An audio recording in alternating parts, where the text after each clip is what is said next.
नमस्कार, स्वागत है आप सभी का आई क्वांटा में। मेरा नाम है सुविधि और आप देख रहे हैं आज की ताज़ा खबरें फ्रॉम द इंडियन एक्सप्रेस। तारीख है 27 अप्रैल और दिन है बुधवार का। चलिए चलते हैं आज के पहले कोट की तरफ। Marriage is a wonderful institution but who wants to live in an institution. तो ये जो ग्रोशो मार्क्स जो हैं उन्होंने ये लिखा है आर्टिकल, उन्होंने लिखा है ये कोट। वो कहते हैं कि मैरिज नो डाउट एक बहुत ही बढ़िया इंस्टीट्यूशन मतलब संस्थान है, लेकिन संस्थान में रहना ही कौन चाहता है। अच्छा कोट है। चलिए, a food cart in Jahangirpuri, first article आज का, written by Sanjay Srivastava. It's fate could be potent for anyone who doesn't submit to the demands of single identity. तो इस आर्टिकल में जो संजय श्रीवास्तव जी जो एडिटर हैं वो ये कहना चाहते हैं कि किस प्रकार से जो अर्बन एनक्रोचमेंट्स हैं जिन्हें आजकल हटाने के लिए जो है बीट दिल्ली, बीट गुजरात और बीट छत्तीसगढ़, मध्य प्रदेश, हर जगह एक ड्राइव सी चलने लगी है कि सारे एनक्रोचमेंट्स हमें हटाना है, सिटी को क्लीन करना है। तो सिटी अगर क्लीन करना ही है तो उसके पहले पूछने की ये बात आती है कि अभी क्यों। ठीक है, अगर कहीं पर भी कोई जो रायट होता है, रायट को फॉलो करते हुए एनक्रोचमेंट क्यों खाली करने की बात आती है। ठीक है, तो देखा जाए तो अगर ऐसा है कि सिटी को खाली करना है तो आप देखो कि अगर आपके पास फुटेजेस आए होंगे किस प्रकार से जो रिक्शा डूलर्स तक हैं उनके कार्ड्स को पूरा का पूरा डिसमेंटल कर दिया गया है। तो अगर कॉलोनी खाली करना है, आपको सिटी को खाली करना है, लेकिन वहां के जो रहने वाले हैं उनको भी तो आपको प्रत्यार्पित करना पड़ेगा कहीं और। अब देखिए ये जो है सारी की सारी पॉलिटिकल पार्टीज का सेम नैरेटिव बन गया है। देखिए बीजेपी जो है इंक्रोचमेंट हटा रही है, लेकिन आम आदमी पार्टी जो है उन्होंने भी सेम यही बात कही है कि मतलब ऐसा हो गया एनक्रोचमेंट हमेशा एक अब आजकल सिनोनिम हो गया है एक मजलिम धर्म से। अभी आम आदमी पार्टी ने क्या कहा कि जो एनक्रोचमेंट है ये हो सकता है जो रोहिंग्याज और जो बांग्लादेशी मुस्लिम्स हैं वो आए हैं, उन्होंने किया है, स्टोन पेल्टिंग भी उन्होंने ही की है। तो ऐसा नहीं कि सारी चीजें जो बाहर से कोई आया हुआ है वही कर रहा है। ठीक है, एंड इट्स नॉट जस्ट कि सिर्फ मस्लिम जो है उन्होंने ये पूरा रायट जो है उसको ओवरहॉल दिया है, ऐसा भी नहीं है। ठीक है, और जो फोर्स कन्वर्जन्स है इन सब की बातें जो सुनने में आती है against the Muslim only, Hindus और जैन की शादी होती है उसमें तो कभी नहीं होता कि ये कन्वर्ट कर रहे हैं जैन को हिंदू में, हिंदू को जैन में, या हिंदू को सिख में। ठीक है, but it's always about the Muslim only, क्योंकि ये एक पॉलिटिकल नैरेटिव सा बड़ा सा बन गया है। देखा जाए तो इजरायली स्टेट की बात, किस प्रकार से इसराइल ने पैलेस्टीन जो था, पैलेस्टीनियन जितने भी लोग थे उनके घरों को तोड़ दिया, और उसके बाद ऐसा कभी नहीं हुआ कि पैलेस्टीनियंस चुप होकर बैठ गए और कभी उन्हें वो प्रॉब्लम फेस नहीं करनी पड़ी। जबकि वो प्रॉब्लम अब बार बार वापस आ रही है कि जो आपने जिन लोगों के घरों को उजाड़ा है कहाँ जाएंगे वो, अब कुछ काम तो है नहीं। वो डेफिनेटली अपने घर अपनी जमीन के लिए वापस लड़ने वाले हैं, और ज्यादा जो मिजरी है वो डीपन हो चुकी है। सेम होने वाला है इंडिया में भी, जो एनक्रोचमेंट्स को हटाने की ड्राइव चल रही है उसमें। आप जॉब्स प्रोवाइड कीजिए, एम्प्लॉयमेंट प्रोवाइड कीजिए ताकि वो अपना बेहतर घर खुद बना सके। प्रधानमंत्री आवास योजना में उन्हें घर दीजिए ताकि वो वहां पर रह सके। नहीं है तो वो अगर जो रूरल एरिया है वहां से अगर अर्बन एरियाज में आए हैं, अब घर तो है नहीं उनके पास, लाखों रुपए नहीं है कि वो अपना घर ले सकते हैं, तो वो स्लम बना लेते हैं, स्लम में रहने लग जाते हैं। लेकिन अगर आप उनको सब्सिडाइज्ड होम प्रोवाइड करवाएंगे, एक एम्प्लॉयमेंट का अपॉर्चुनिटी देंगे, तो डेफिनेटली वो वहां से, किसी को अच्छा नहीं लग रहा है ना वहां पे स्लम में रहना, तो ऐसी बात है। तो अब ये कहा जा रहा है कि ये जो है एक पॉलिटिकल नरेटिव ही बन गया है कि जो भी एनक्रोचमेंट है हमेशा ही मुस्लिम लोग आकर या ऐसे कर रहे हैं, जो बांग्लादेशी है या फिर जो रोहिंग्याज है वहां से आकर। ठीक है, तो ये सारी चीजें ध्यान में रखने की कि ये चीजें ना हो, क्योंकि ये हमेशा मिजरी को डीपन करने वाली, कभी भी ये खत्म नहीं करेगी। Always remember an eye for eye makes the whole world blind, हमेशा चीजों को प्यार से टैकल करना ज्यादा बेहतर होता है। नेक्स्ट आर्टिकल है calibrate the rate. To achieve a revenue neutral structure, adjustments to GST rates could be carried out in a phased manner. तो जिस प्रकार से पुराने साल में सितंबर में देखा गया कि जो जीएसटी काउंसिल थी, उन्होंने एक जो ग्रुप ऑफ मिनिस्टर्स हैं उनकी एक कमेटी बनाई और उन्हें कहा गया कि आप जो रेट रैशनलाइजेशन का इशू है कि किस प्रकार से जीएसटी रेट्स को चेंज या अमेंड किया जाना चाहिए, आप उसके अंदर अपने जो है पूरी की पूरी जो है रिसर्च करके अपने जो कंक्लूजन विचार है वो रखें। ये जो ग्रुप ऑफ मिनिस्टर्स थे उनके हेड थे कर्नाटका के चीफ मिनिस्टर बीएस बोमई जी। ठीक है, तो उन्होंने ये सारी चीजें एग्जामिन की, उसके अलावा एक और कमेटी बनी थी उसने भी एग्जामिन की, और जो जीएसटी कलेक्शंस हैं वो इम्प्रूव्ड हुए हैं आजकल, ये तो हम सारे ही जानते हैं किस प्रकार से लास्ट जो मार्च था उसमें 1.42 लाख का हाईएस्ट कलेक्शन हुआ था। ठीक है, अब जो जीएसटी कलेक्शन है उसको और किस प्रकार से बढ़ा जाए, कलेक्शन को किस प्रकार से जो टैक्स बेस है टैक्स बेस को बढ़ाया जाए, उसकी बात की जा रही है। जैसे हम जानते हैं बहुत सारे आर्टिकल्स है जो 0% रेवेन्यू टैक्स के अंदर आते हैं, तो उनमें से कौन सी ऐसी चीजें होंगी जिनको कुछ परसेंट टैक्स के अंदर ऐड किया जाए। अभी हमारे पास कौन कौन से जीएसटी टैक्स स्लैब्स हैं, हमारे पास है 5%, 12% और मैक्सिमम जो लग्जरी वाला है 28%। ठीक है, अब उसके अलावा बचे हुए जो गुड्स है वो 0% टैक्स स्लैब में आते हैं, तो उनको कौन से ऐसे गुड्स होंगे जिन्हें भी एटलीस्ट 5% टैक्स स्लैब में लाया जा सके।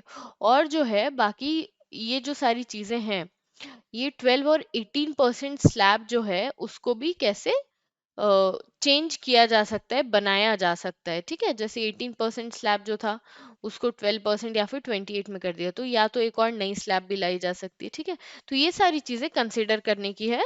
और जिस प्रकार से अभी इन्फ्लेशन बढ़ जा रहा है, फूड इन्फ्लेशन बढ़ रहा है, रिटेल इन्फ्लेशन भी ऑलमोस्ट 6.9% पर आ गया है मार्च में, ये इजीली सबसाइड नहीं होने वाला है। तो एक टाइम एडजस्टिंग रेट स्ट्रक्चर बनाने की जगह धीरे धीरे अगर इसको रिकैलिब्रेट करेंगे तो बेहतर होगा। मतलब कि एकदम से जो पूरी स्लैब्स हैं उनको चेंज कर दी, उसकी जगह अगर धीरे धीरे टैक्स स्लैब्स को अगर थोड़ा थोड़ा चेंज करेंगे, चीज़ों की उलटफेर करेंगे, तो ज़्यादा अच्छे से लोग भी उसके अंदर अडाप्ट हो पाएंगे, रैदर देन एकदम से आपने टैक्स स्लैब्स को बहुत ज़्यादा चेंज कर दिया। ठीक है, फिर एक आर्टिकल है whose vice chancellor, Tamil Nadu government's move on appointments is a push back against the governor's overreach but a larger issue is at stake. इसमें कहा गया है कि किस प्रकार से जो तमिलनाडु के अंदर अभी देखा गया है कि जो वाइस चांसलर का अपॉइंटमेंट था, जिसको अपॉइंट करते हैं गवर्नर, जो एक्स ऑफिशियो चांसलर होते हैं यूनिवर्सिटीज के, जो स्टेट यूनिवर्सिटीज है, उसको ओवररूल करके जो गवर्नमेंट है वहाँ की, उन्होंने अपने हिसाब से वाइस चांसलर को अपॉइंट किया है, जिस पर बहुत बड़ा सा बज़ बना हुआ है। तो उन्होंने इसके लिए एक एक्ट भी पास करने की कोशिश की और उन्होंने साइट किया गुजरात और महाराष्ट्र जैसे स्टेट्स को, जिन्होंने ऑलरेडी ये जो एक्ट है इन्हें पास किया है और इस प्रकार से काफी ज्यादा अपॉइंटमेंट्स किए भी हैं। ठीक है, तो अब ये तो चीज अभी हो गई, लेकिन ये जो है अब इसका एक लार्जर इशू भी है, इसके पीछे अगर हम ब्रॉडर पर्सपेक्टिव देखें तो वो ये होगा कि किस प्रकार से ये जो जो गवर्नर की जो पावर है वो कर्व होती जा रही है, थोड़ी धीरे होती, कहने का मतलब है स्टेट और सेंटर के बीच में ट्रस्ट नहीं बचा है बिल्कुल भी। जो स्टेट्स है वो समझते हैं कि सेंटर का इंटरफेरेंस है ये उनके स्टेट में, जो जो भी चीजें गवर्नर कर रहे हैं, और जो सेंटर है वो समझते हैं कि स्टेट्स को कुछ चीजें ऐसी होती है जो सेंटर के द्वारा अपॉइंट करने देनी चाहिए, तो वो भी चीज गलत है।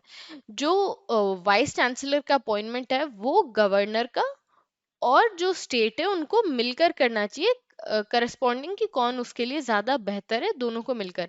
अगर कोई भी चीज ओवर रूल करने पड़ेगी, मतलब अगर गवर्नर ओवर रूल करता है कि जो गवर्नमेंट है उसके हिसाब से नहीं चलेंगे, हमें तो इन्हें ही बनाना चाहिए, या फिर गवर्नमेंट ओवर रूल करती है, तो ये चीज हमेशा फंस और फेकाड़ लेकर आएगी। Next is facing a common threat. India-Australia Pact frames understanding of new challenges to cyber security. तो जैसा कि अभी देखा जा रहा है कि सारी की सारी निगाहें हैं रशिया और यूक्रेन के वॉर पर, लेकिन इसी के बीच में एक और बहुत बड़ा डेवलपमेंट हुआ है, जो कि है signing off India Australia economic cooperation and trade agreement in goods and services, जो इसी महीने हुआ है। India Australia economic cooperation trade agreement, ECTA। तो ये क्यों हुआ है? देखो, अभी के अभी यूएस ने विड्रॉ किया है अफगानिस्तान से। चाइना सीरियस इंटरेस्ट लेने लगा है इकोनॉमिक, मिलिटरीली, पॉलिटरीली, मतलब पॉलिटिकल, सारी चीज़ों में, सारे नेशंस में, ठीक है। जिसकी वजह से जो यूरोपियन नेशन है वो थ्रेट महसूस करने लगे हैं, ठीक है। इंडिया ऑस्ट्रेलिया ECTA जो अगर इस वीक में आया है, ये bilateral faith in common values का बहुत अच्छा एग्जाम्पल हो सकता है, ठीक है। And understanding of threats and गोल, क्योंकि देखा जाए तो ऑस्ट्रेलिया जो है विच इज मोर लाइकली, भले ही वो इंडो पैसिफिक में आता हो, लेकिन more likely it is a European या यूएस एलाई, ठीक है। तो ये एक प्रकार से इंडिया और यूएस की ही जो है साझेदारी देखी जाएगी, कि किस प्रकार, यूएस तो नहीं कहूंगी, इंडिया और वेस्ट की साझेदारी का एक बहुत बड़ा एग्जाम्पल है कि किस प्रकार से दोनों ही मिलकर, अगर एक सेम एनिमी हो या सेम चीज को फेस करना हो, तो किस प्रकार से साथ मिलकर किया जा सकता है। यहाँ पर एनीमिया एक एनिमी के तौर पर चाइना को देखा जा रहा है कि किस प्रकार से उसे कर्ब किया जा सकता है। देखिए, रशिया यूक्रेन का जो कॉन्फ्लिक्ट है, उसमें काफी सारे साइबर थ्रेट एक्टर्स भी देखने को मिले हैं, ठीक है। स्टेट और नॉन स्टेट, मतलब जो स्टेट ने भी, रशिया यूक्रेन ने एक दूसरे पर, और जो रशिया या यूक्रेन की तरफ से नहीं थे, लेकिन उन्होंने जो साइबर थ्रेट है वो पोज किया है। तो ये चीजें देखने को आई कि किस प्रकार से अब जो साइबर सिक्योरिटी है वो बहुत ज्यादा इम्पोर्टेंट हो गई है। और अगर इंडिया और ऑस्ट्रेलिया का पैक्ट होता है, तो हमारे इंडिया के लिए भी काफी फायदा होगा, क्योंकि साइबर सिक्योरिटी में ऑस्ट्रेलिया काफी आगे है। ऑस्ट्रेलिया का लो की है, लेकिन साइबर एक्सपर्टीज है, स्मार्ट साइबर एक्सपर्टीज है ऑस्ट्रेलिया के पास, ठीक है। तो ऑस्ट्रेलियन साइबर सिक्योरिटी सेंटर जो कैनबरा में स्थापित है, it is रिसेप्टिकल of country cyber security information, और ये एडवाइस और असिस्टेंस दोनों देता है ऑस्ट्रेलिया के। लेकिन अगर यही चीजें, टेक्नोलॉजी ट्रांसफर और चीजें बेहतरी से इंडिया को भी सिखाए, तो इंडिया भी साइबर सिक्योरिटी में काफी आगे जा सकता है।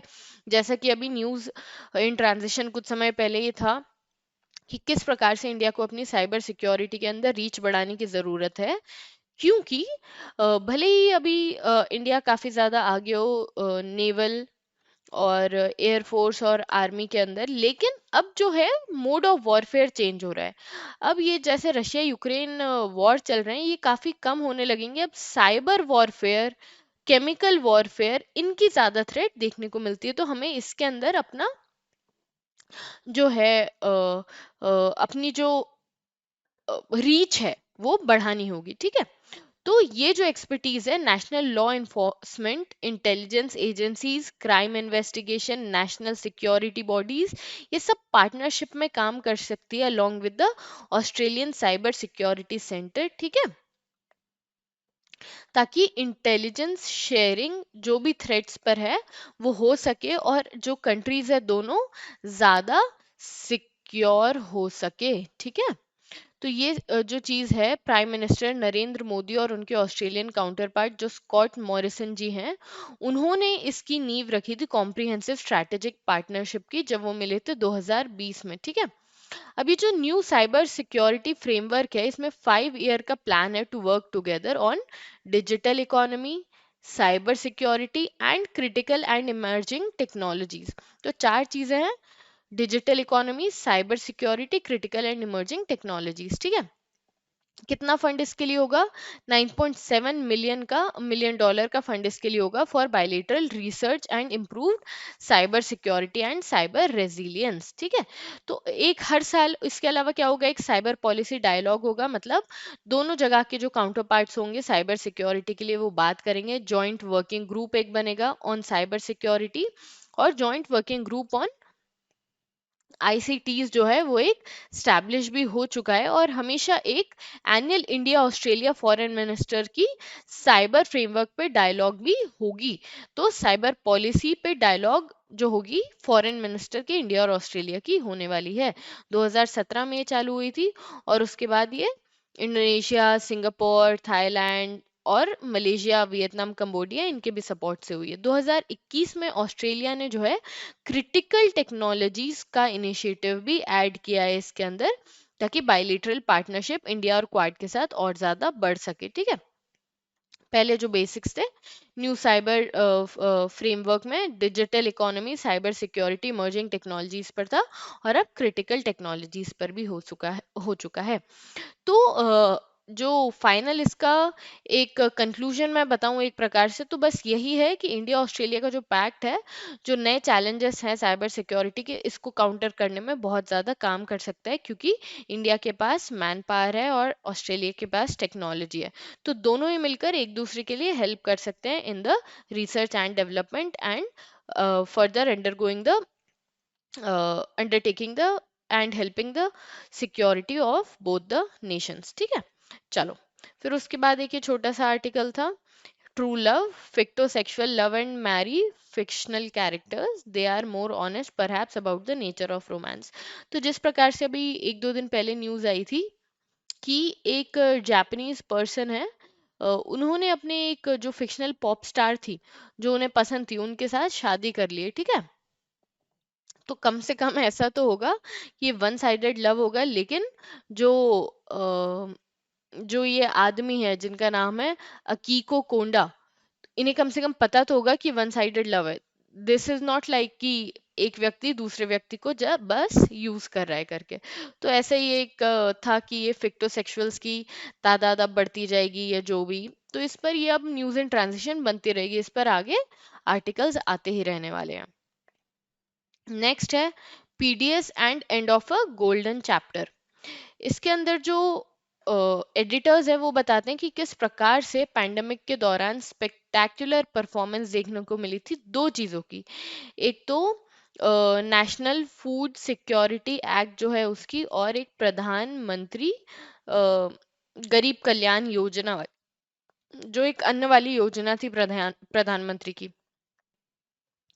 उन दोनों ने साथ में मिलकर कितना स्पेक्टैक्युलर वर्क किया है। अदरवाइज जो हमारी इतनी पॉवर्टी बढ़ चुकी थी at the time of pandemic, क्योंकि जॉब्स एकदम चली गई थी, लोगों के पास कुछ काम नहीं था, तो उस समय पर इन दोनों जो एक्ट्स थे और स्कीम्स थी, उन्होंने कितना ज़्यादा हेल्प किया है लोगों को। और एट द सेम टाइम जो पैंडेमिक लेवल था उस टाइम पर, जो एग्रीकल्चर सेक्टर था कंट्री का, उसने कितना स्पेक्टैक्युलर परफॉर्म किया है। लेकिन क्या ये जो चीजें हैं फ्यूचर में भी चल पाएंगी या नहीं चल पाएंगी? तो देखिए, ग्रीन रेवोल्यूशन के बाद फिर कुछ डेटा इसके बारे में दे रखा है।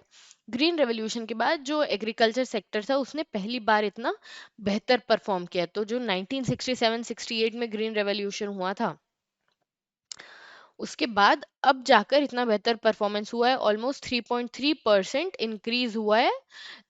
जो ग्रोथ है वो देखने को मिली है एग्रीकल्चर सेक्टर में 2020-21। ठीक है, जबकि इकोनॉमी खुद 4.8% से श्रिंक कर गई थी।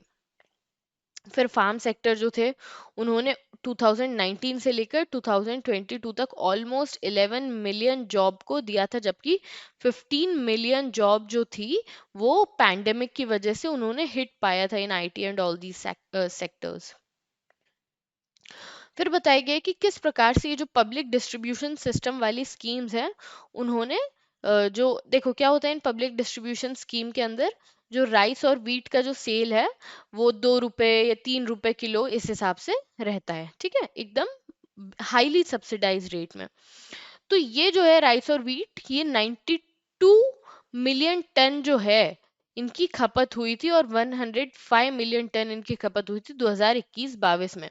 जबकि ये जब नेशनल फूड सिक्योरिटी एक्ट नहीं था उसके पहले सिर्फ 62.5 मिलियन टन की खपत होती थी। इसका मतलब कि जरूरत तो थी, लेकिन लोगों के पास कोई चारा नहीं था कि किस प्रकार से वो कंज्यूम कर पाए। एक जो बेयर मिनिमम न्यूट्रिशन जो था वो भी नहीं मिल पा रहा था, जो अभी नेशनल फूड सिक्योरिटी एक्ट के बाद काफी बेहतर होने लगा है। चलो, अब नेशनल फूड सिक्योरिटी एक्ट जो है वो 70 to 75% population of our country जो है उसके लिए लीगल है।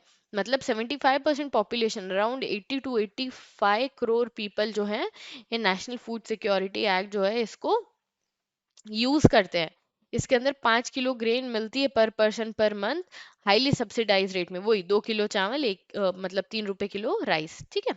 और कोविड के अंदर तो जो प्रधानमंत्री गरीब कल्याण अन्न योजना थी, उसने और भी बेहतर मतलब 5 किलो ग्रेन पर पर्सन पर मंथ फ्री भी दी थी, ठीक है। तो 10 किलो ग्रेन पर person per month at the rate of 2 rupees kg, 3 rupees kg, ऐसा मतलब मान लो, ऐसा। तो ये जो है इन्होंने बहुत मैसिव जंप लगाया है ग्रेन्स में, पीडीएस पब्लिक डिस्ट्रीब्यूशन सिस्टम के थ्रू। लेकिन जो इम्पोर्टेंट बात है वो ये है कि जो देखो जो तमिलनाडु केरला ये जो सदर्न स्टेट्स, यहाँ पे तो 2000 के आसपास से ही पीडीएस काफी अच्छा था। लेकिन जो बिहार है, उत्तर प्रदेश है, छत्तीसगढ़ है, इनके अंदर भी बेहतर, बहुत ही ज्यादा बेहतर पीडीएस देखने को मिला है। इनफैक्ट जो पॉलिटिकल एजेंडा है वो भी इससे काफी ज्यादा पूरा होता है। कैसे पूरा होता है कि ये होने के बाद से ही, मतलब ये पब्लिक डिस्ट्रीब्यूशन होने के बाद से ही काफी सारी स्टेट जिनने भी ये चालू किया उन्हें फायदा ही हुआ है। जैसे मानो छत्तीसगढ़ में अभी जो कांग्रेस सरकार थी उस टाइम पर आया, तो वापस से उसके बाद कांग्रेस सरकार आई, मतलब लोग जो हैं इसे पसंद कर रहे हैं काफी ज्यादा, और इसके नाम पर जो पॉलिटिशियंस है अपना पॉलिटिकल इलेक्शन भी जीत पा रहे हैं। लेकिन ये जो सक्सेस स्टोरीज हैं, ये तो ठीक है, जैसे छत्तीसगढ़ में असेंबली इलेक्शन में जो रमन सिंह थे, उन्होंने चावल वाले बाबा के नाम से ही पूरा जीत लिया था। जो वेस्ट बंगाल है वहां पे तृणमूल कांग्रेस में जो ममता बनर्जी है, उन्होंने हमेशा आज तक जीतती जा रही है। क्यों? क्योंकि ऑलमोस्ट यूनिवर्सल उन्होंने पब्लिक डिस्ट्रीब्यूशन सिस्टम कर दिया है। तो ये जो थ्री पुअरेस्ट स्टेट है, जो यूपी है, बिहार है, यहाँ पर भी काफी बेहतर अब ये पीडीएस जो है हो चुका है। अब जो पीडीएस डिलीवरी है उसके अंदर क्या दिक्कत आ रही है, देखो कोविड 19 में तो उन्होंने और अच्छा काम किया, इन्होंने साथ में फ्री पूरी किट तक भेजी थी ये पीडीएस वालों को, जिसमें चावल और गेहूं के अलावा तेल, धनिया मिर्ची पाउडर, साबुन वगैरह ये सारी चीजें भी थी, नमक शक्कर चाय पत्ती। लेकिन अब क्या होगा, अभी तक तो जो है जो फूड कॉरपोरेशन ऑफ इंडिया की जो ग्रैनरीज थी पूरी ओवरफ्लो होती रहती थी, तो चीजें बांट दी। लेकिन अब इस बार जो ऑलरेडी वीट है हाफ होने वाला है, जितना प्रोक्योर करते थे उससे हाफ प्रोक्योर करने वाले हैं। तो अब जो वीट में इन्फ्लेशन होगा उस वजह से आप पीडीएस को कैसे चालू रख पाओगे जिस रेट पर आप अभी दे रहे हो उसी पर। दूसरी चीज जो राइस है वो तो कंपैरेटिवली जो है अभी वीट के कंपैरिजन में कंफर्टेबल है, मतलब राइस थोड़ा है। लेकिन अभी राइस का भी हमें पता नहीं है कि इस बार का प्रोडक्शन कैसे होगा, ओनिंग इट टू फर्टिलाइजर जो है उसकी कमी, फर्टिलाइजर की रशिया यूक्रेन वॉर की वजह से कमी हो गई है। तो अब फर्टिलाइजर भी कम है, तो पता नहीं कि आने वाली, अब देखो गवर्नमेंट तो ऐसा कह रही है कि कोई कमी नहीं है फर्टिलाइजर की, सारी चीजें आ गई है वगैरह। लेकिन अब आगे क्या होता है, जैसे वीट का भी इस बार ऐसा माना जा रहा था बहुत बम्पर फसल होगी, लेकिन एक्स्ट्रा जल्दी गर्मी पड़ने की वजह से वीट की भी प्रोक्योरमेंट खराब हो चुकी है, वीट की फसल पूरी खराब हो चुकी है। तो इस समय पे किस प्रकार से जो पीडीएस सिस्टम है इसे चलाया जाएगा, ये जो है एडिटर का कंसर्न है। मैं अगर अपने पर्सनल ओपिनियन दूं तो ये जो पीडीएस सिस्टम है इसके अंदर दो तीन चीजें इंपॉर्टेंट है, जो 2-3 दिन पहले एडिटोरियल्स आए थे उनके अंदर भी लिखा हुआ था कि जो पहली चीज है वो तो ये कि सबको 2 रुपए 3 रुपए किलो पर चावल देने से अच्छा है कि जो बिलो पॉवर्टी लाइन है, जो अंत्योदय वाले हैं, जो एक्सट्रीम पॉवर्टी में, उन्हें 2 से 3 रुपए किलो दो। जो सिर्फ बिलो पॉवर्टी है इन्हें 5 से 10 रुपए किलो दो, ठीक है। फिर उसके बाद जो ऊपर है उन्हें 50% पे दो, 90% पे दो, ऐसा सबको आप 2 से 3 रुपए किलो अगर दोगे तो ये सारी चीजें कैसे कभी भी ठीक नहीं हो पाएगी। और जो पैसा बच रहा है उसको इंफ्रास्ट्रक्चर में खर्च करो ताकि चीजें परमानेंटली बेहतर हो, हमेशा तो फ्री फूड नहीं खिलाया जा सकता है, ठीक है। तो ये था आज का आर्टिकल और इंडियन एक्सप्रेस एडिटोरियल। अगर आपको ये पसंद आया तो लाइक कीजिए, शेयर कीजिए और सब्सक्राइब कीजिए। कल मिलते हैं इसी समय पर। जय हिंद, जय भारत, थैंक यू।